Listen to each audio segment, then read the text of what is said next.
In a tight Western Conference, should the Pelicans be tanking? I'll tell you why they shouldn't be yet, but also when I might switch my answer saying let's race to the bottom. It's the Tuesday episode of Locked On Pelicans. Let's go.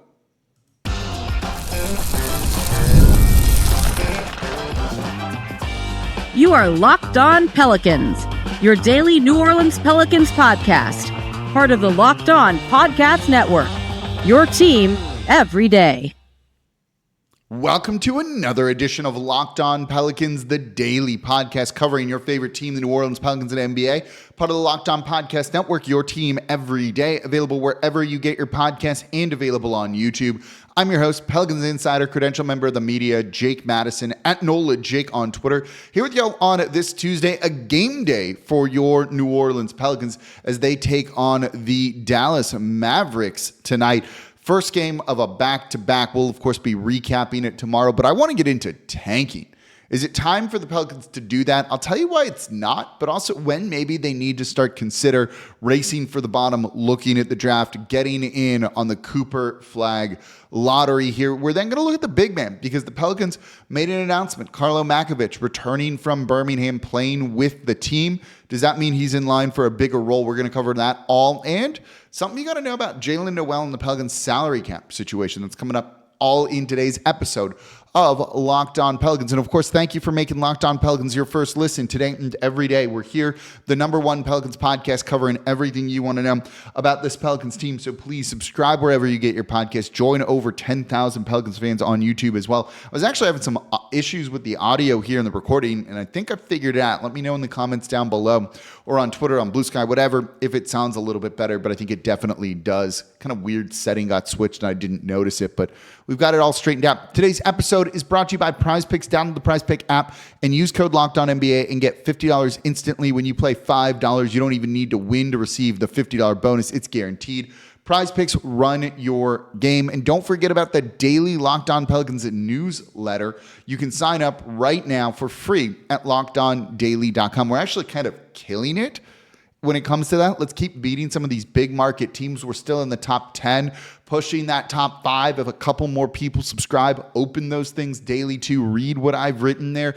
Read what's in there about the league as a whole. It's sending a message to the rest of Locked On. So I appreciate it, y'all, signing up for that. So let's get into tanking. I don't think the Pelicans should do this just yet. And in general, look, I'm not a big believer in tanking. Like, you do you play to win the game thing, right? Herm Edwards, I think is what it was.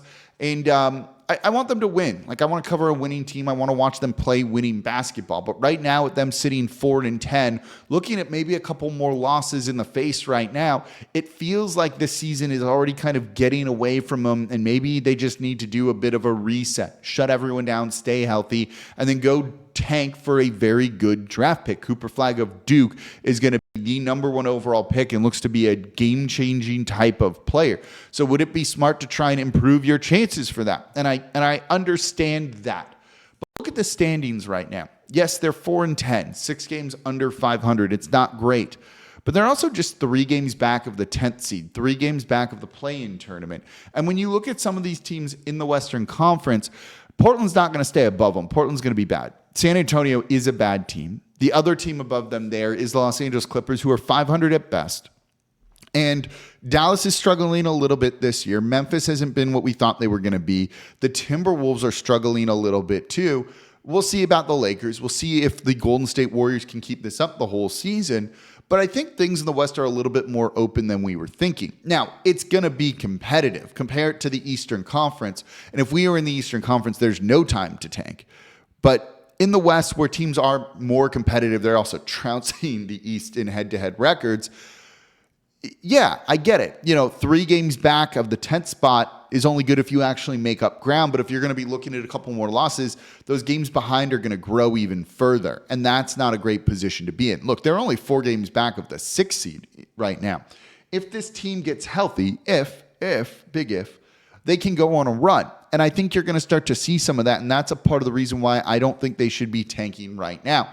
We're going to get CJ McCollum back really soon. Herb Jones and Jordan Hawkins somewhat soon after that. And then DeJounte Murray somewhere in that mix too. I would not be shocked if 2 of those guys play in that home game, the City Edition game against the Toronto Raptors. And I think you're going to start, I don't know if they're going to play on this road trip. CJ's going to be the first one back. I don't know if he will or not. Maybe it's Friday at home against the Golden State Warriors, but certainly by Wednesday, you're going to get some people back for this team. And that, that game against the Toronto Raptors is a very winnable one.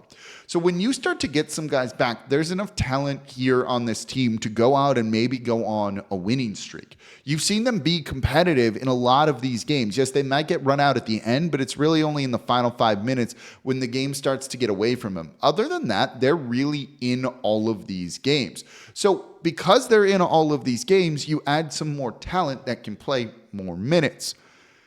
You're going to start winning.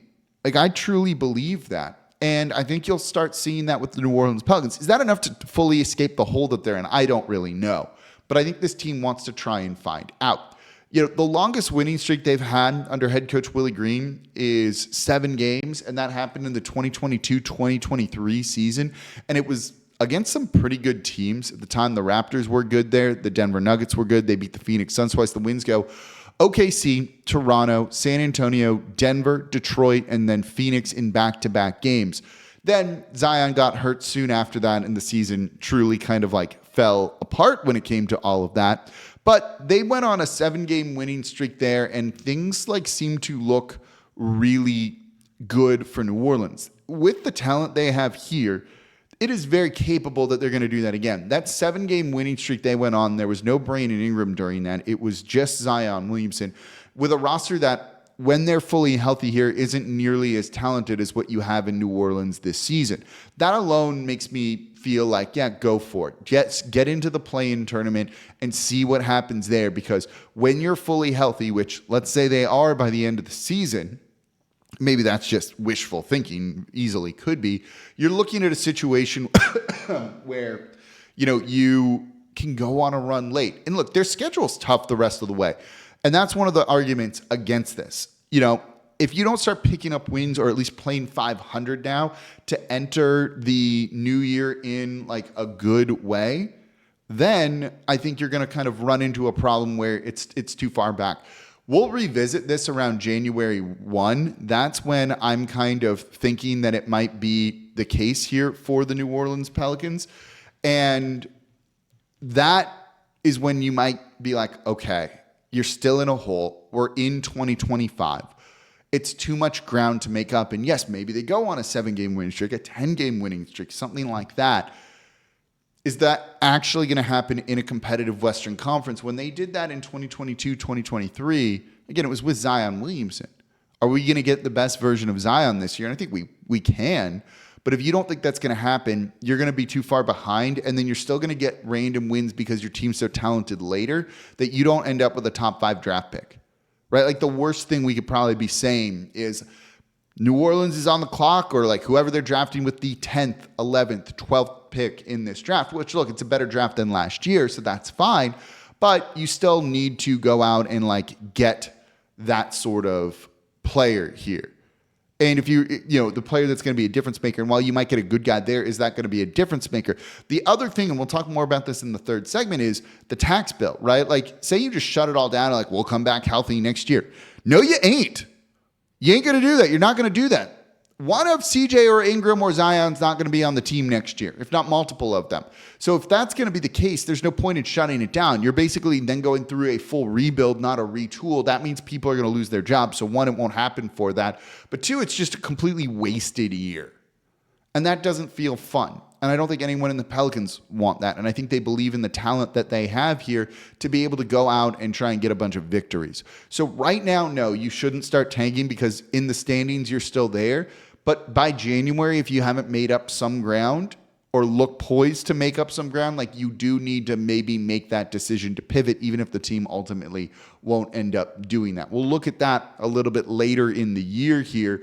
But I do think there are very good reasons to kind of throw in the towel and tank and go through some resets. And we'll be looking at more of those scenarios and historical scenarios for that right here on the Locked On Pelicans podcast. So coming up next, Karlo Matkovic recalled from Birmingham.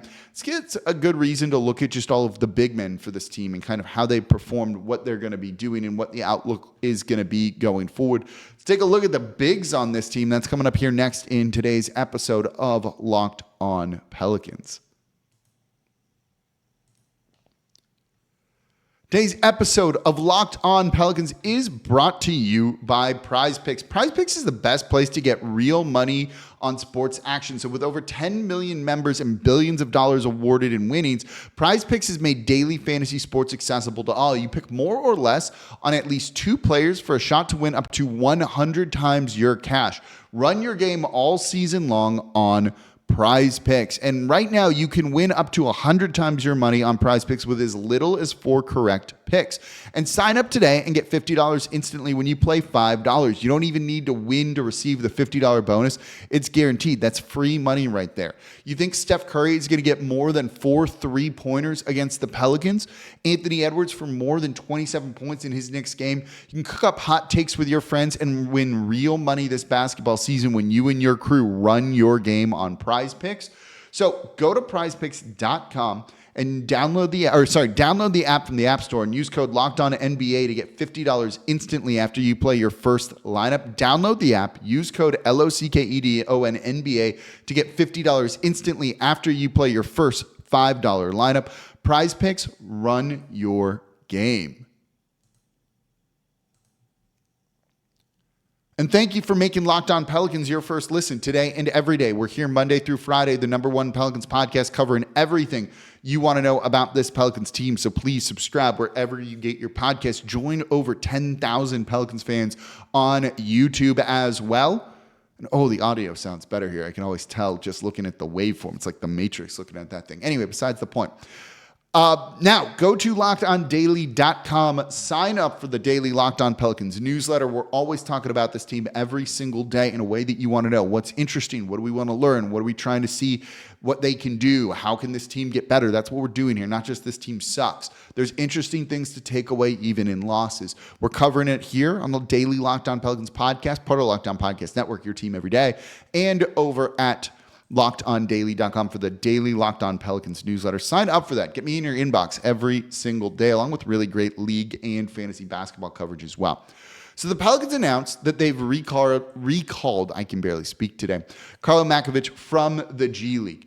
You know, he appeared in 4 games for the Birmingham Squadron, averaged 17.3 points, 9.5 rebounds, and 2.3 blocks in just 27.4 minutes per game. He was really good there. And I think this is someone we've all had a lot of high hopes as a different kind of big man. When you look at the bigs on the roster, they all do like one thing well, and they're all different in a variety of different ways. So with Karlo coming back and seemingly in line for minutes here, let's look at some of the big men that have been playing for this team and how they've done so far, because I do think maybe it's going to be shaken up just a little bit when you look at some of these guys. So let's start with Yves Missi. Missi's role isn't changing going forward. He is your starter. And while the numbers don't stand out, right? 7 points per game, 7 rebounds per game. He's been good. He's been good. There's just no other way to say it. His game has grown. You've seen improvement from game to game. He's not fouling. Just 1.4 per game while playing good defense and averaging over a block. He's just going to be the starting center. You know, what I actually think is really interesting about this is for all the talk about the Pelicans playing small ball, because they didn't have good centers. Or at the time, we didn't think they had good centers. I think Missi's going to be a starter the rest of the season. I think he's going to be starting the rest of the way. I know there was a lot of talk of Herb Jones at center, Zion at center, all of those things. It's going to be Yves Missi. He's entrenched in the starting lineup, in my opinion. I don't see him falling out even when this team is fully healthy. I think kind of being that defensive big is really important for this team right now, and his life is going to get even easier when you get DeJounte Murray and Herb Jones back. So he's been good. He is an impactful player when you see him out there on the court. The other guy who started the season and has played a bunch for New Orleans is Daniel Theis, but he appears to be out of the rotation right now. When you look at Daniel Theis, he works best with Zion Williamson, right? As that kind of screening big man that can give you, of all the bigs that we will talk about, the one you trust the most to shoot threes just at the NBA level because he's done it before, even if he's not particularly great at that, but he's a good screen setter, can maybe spring Zion Williamson going forward. he plays best with Zion. When Zion's not out there on the court, I don't want to say he's a liability, but he's not nearly as useful. And you've seen him kind of fall into Willie Green's doghouse and not get minutes. And I don't really think that's going to change until Zion Williamson comes back. So Daniel Theis right now is kind of gone. And so I don't know why I'm coughing so much today. He's been replaced by Trey Jemison in the lineup, playing about 10 minutes per game for Trey. What he is doing and what they need him to do is simply rebounding and being a big body. This is not someone who is the most skilled player, let's put it, when he's out there on the court. His hands are rough, y'all. That dude needs a hand transplant surgery. They're just made of stone. He has trouble catching the ball, has trouble kind of handling the ball. And for a team that likes to run some of their offense through their centers, that's not great. Same with Missi. Missi needs a better handle. He's not an amazing passer right now, but he moves the rock. You see Trey Jemison kind of struggle with some of that on dribble handoffs and things like that, and that is a little bit of concern. And for as big of a dude he is, I don't think he's like an elite defensive rebounder. Daniel Theis has a better defensive rebounding rate than Trey Jemison does. Yves Missi has a better defensive rebounding rate than Trey Jemison does. And so I think that's going to mean that his role stays maybe 10 minutes per game. Useful. You saw a little bit of offense from him against the Los Angeles Lakers, and that was good. And he's fighting on the offensive glass, and that's kind of what you want him to do. And for a team that is focused on offensive rebounding, throwing the big man out there seems to be working, but it's going to be in a very limited role, I think, when you look at this team and how they're going to be using guys here. And then that leads us to Jeremiah Robinson-Earl, who's honestly the past couple of games been really good. Not really good. He's been good. This is someone who is shooting the three ball relatively well, almost 37% this season. He's fighting for boards both on offense and defense and just doing it through pure hustle. You've seen him, score towards the rim and just give you what you need. He's not elite. He's not been bad, in my opinion. 20 minutes per game might be a little bit too much. You view him more as a 4 than a 5, I think. But he's been okay there. He's a guy that's probably going to continue to get about 20 minutes per game until Zion Williamson comes back. Then I think you'll see him spell Zion out there a couple of minutes, and that's really about it.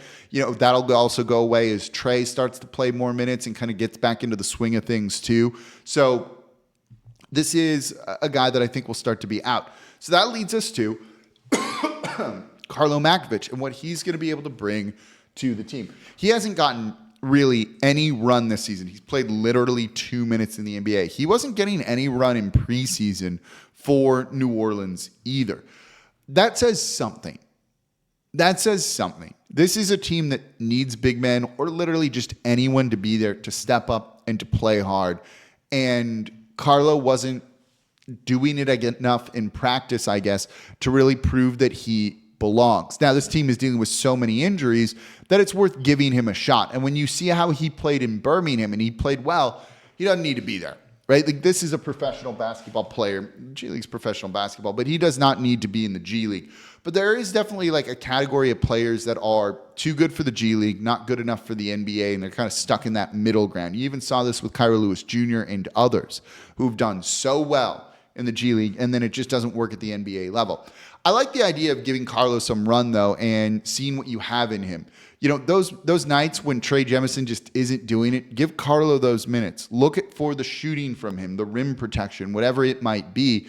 When you look at some of the big men, and I said this in the beginning, they kind of excel in like one or two areas. Karlo at least can kind of do it all. He can be a pick and roll big man. He can give you some rim protection. He can give you rebounding. He can give you shooting. Missi can't give you shooting. Jemison can't give you shooting. Theis can give you shooting, but doesn't necessarily give you some of the other things. Karlo is pretty athletic, so maybe he can switch on the perimeter. But I will say this. It is telling in some capacity that he wasn't getting minutes in preseason and that Willie Green wasn't playing him. For a team that needed these guys to step up and play well, for him not to get minutes must say something about what they've seen, unless they're just completely wrong on this. But I don't think they really are. If someone's good, they play them early. Look at Missi, look at Herb Jones. If someone needs to grow and it's going to take some time, they do that too. Hawkins, Trey Murphy, all of that. But I think you're going to start to see some Karlo minutes and see what he can give to the team, because if it does work out, he brings a different kind of aspect that no other big man on the roster has. And that's something that they really could use. More of a stretch big that can space the court, because you see the need for more shooting out there on the court, particularly from that center position. And maybe he ends up being a guy that can pair really well next to Zion Williamson. But overall, look, for where we thought the center position was going to be at the beginning of the season, it's been better than I thought. Missi has been a bit of a revelation. He won't win Rookie of the Year or anything like that, but he's certainly going to be one of those guys that has a long career in the NBA and fits really well with a variety of teams, including the New Orleans Pelicans. So he's going to be getting minutes. He's going to keep going forward. That's the most important thing. If you can get like one other guy to be reliably consistent in that group, that's probably not Jeremiah Robinson-Earl, who's not really a center, then I think you really might have what you need to at least work around Zion Williamson and the rest of this Pelicans team. But we'll see. Hopefully they can, because they really need something like that. And we'll see if someone's ready to step up when it comes to it. So coming up next, Jaylen Nowell. He's actually not been horrific for New Orleans. I don't think he's been as good as some might think. But they need to make a decision on him pretty soon, and it's a rather important one. And I'll tell you what I mean as I'm about to sneeze. That's coming up here next in today's episode of Locked On Pelicans. Need to set up a mute button or something. Oh, that felt so much better. All right, coming up next in today's episode of Locked On Pelicans.